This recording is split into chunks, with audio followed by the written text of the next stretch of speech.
Cette histoire m'a complètement anéantie. Je suis encore sous le choc. C'est L'appel de la forêt de Jack London.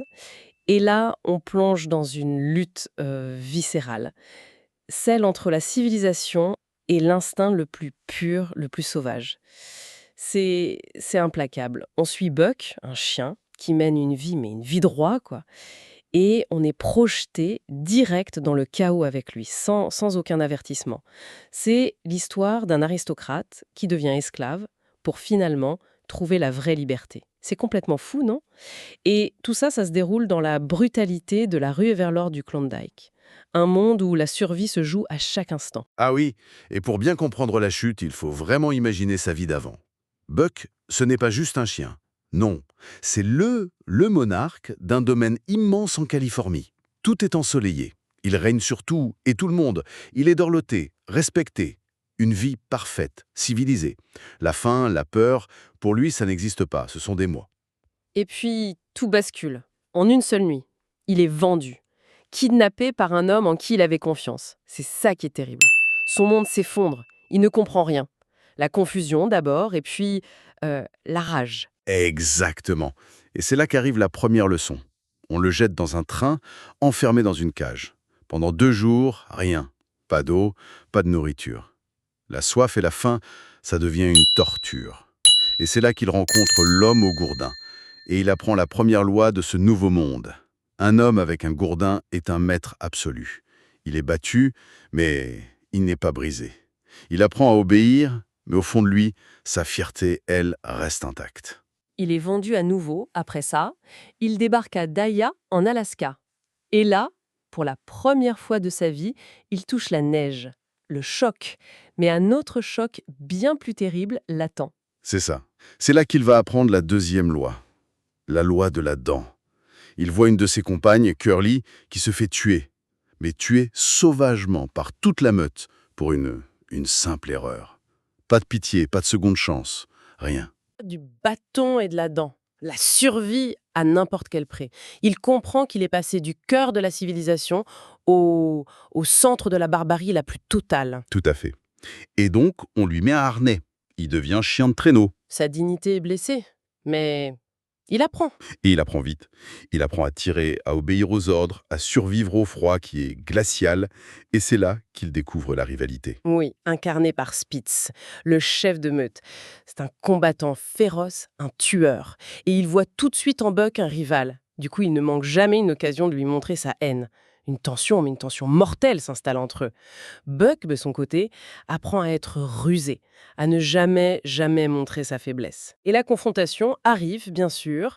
La haine explose pendant une nuit glaciale, sous la lune. Un combat à mort éclate. Et Buck, en utilisant son imagination, ce qui est une qualité rare chez ces chiens, il parvient à briser les pattes de Spitz. Ce qui est fascinant, c'est le silence de la meute qui les encercle. Ils ne font rien. Ils attendent de voir qui sera le vainqueur. Buck gagne, et Spitz, il disparaît sous la horde affamée. C'est terrible. Buck vient de tuer. Il a goûté au sang, à la victoire. Il est devenu, à ce moment-là, une bête primitive. Et après la mort de Spitz, il refuse de tirer. Pas tant qu'il n'est pas mis à la tête de l'attelage. Il a gagné ce droit. Et il devient un chef encore meilleur que Spitz. Il impose l'ordre, l'efficacité. Mais le destin est cruel. L'équipe est vendue à un trio d'amateurs venus chercher de l'or. Al, Charles et sa sœur Mercedes. Et eux, ils sont... comment dire, complètement incompétents, désorganisés, cruels, mais par pure ignorance. Ils surchargent le traîneau, ils affament les chiens, c'est une lente descente aux enfers. Et on arrive au point de rupture. Buck est épuisé, affamé, il sent la mort approcher. Un jour, ses maîtres veulent le forcer à traverser une rivière, mais la glace est beaucoup trop fragile. Il refuse. Alors Al le bat, sans pitié, avec son gourdin. Buck ne bouge plus. Il attend la fin. C'est là qu'intervient John Thornton. Il arrache Buck à ses tortionnaires. Et quelques instants plus tard, le trio et le reste de l'attelage s'engagent sur la rivière et la glace se rompt.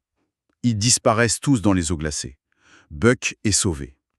Et avec Thornton, il découvre quelque chose de complètement nouveau pour lui, l'amour. Un amour fou, une adoration, sa loyauté est sans faille. Il lui sauve la vie dans des rapides, il gagne en pari impossible en tirant un traîneau de 1000 livres. Pour Thornton, il ferait n'importe quoi. C'est vrai. Mais l'appel se fait entendre. Malgré son amour pour Thornton, Buck est de plus en plus attiré par les profondeurs de la forêt. Il y a une voix mystérieuse, un appel, insistant, qui résonne en lui. Il commence à faire des échappées de plus en plus longues. Il mène une double vie en fait. Exactement. Il devient chasseur, un prédateur, il rencontre un loup et il court à ses côtés. Il se sent enfin chez lui, avec son frère sauvage. L'instinct est plus fort que tout. Mais l'amour pour John Thornton, ça le ramène toujours au camp. Alors il part pour une très longue chasse. Il se met à traquer un grand élan. Ça dure 4 jours. Une chasse épique qu'il transforme définitivement en maître du monde sauvage. Mais pendant cette absence, il sent que quelque chose a changé dans la forêt. Une présence nouvelle, une menace. Il retourne vers le camp inquiet. Et là, le silence est total. Il trouve un des chiens, mort, une flèche plantée dans le flanc. Puis, il entend une sorte de mélopée étrange qui s'élève du campement de Thornton. Il rampe à travers les buissons et il découvre le camp complètement dévasté et des guerriers Yiats qui dansent autour des ruines. Le dernier lien qui le rattachait à l'humanité vient d'être brisé. Alors, que va-t-il devenir? Un chien ou un loup?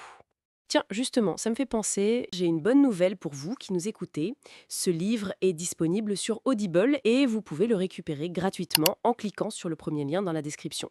L'idée, c'est vraiment des narrations très immersives. Une narration professionnelle, bien incarnée, ça change absolument tout. La personne ne fait pas que lire, elle interprète, elle donne vie au texte. Ah tiens, super, en plus de la vidéo, il y a un livre audio. Si on veut juste le livre, le lien pour récupérer votre livre audio se trouve dans la description de la vidéo. Si vous avez apprécié le contenu, n'hésitez pas à laisser un petit pouce en l'air et à vous abonner à notre chaîne YouTube pour ne rien manquer des prochaines vidéos.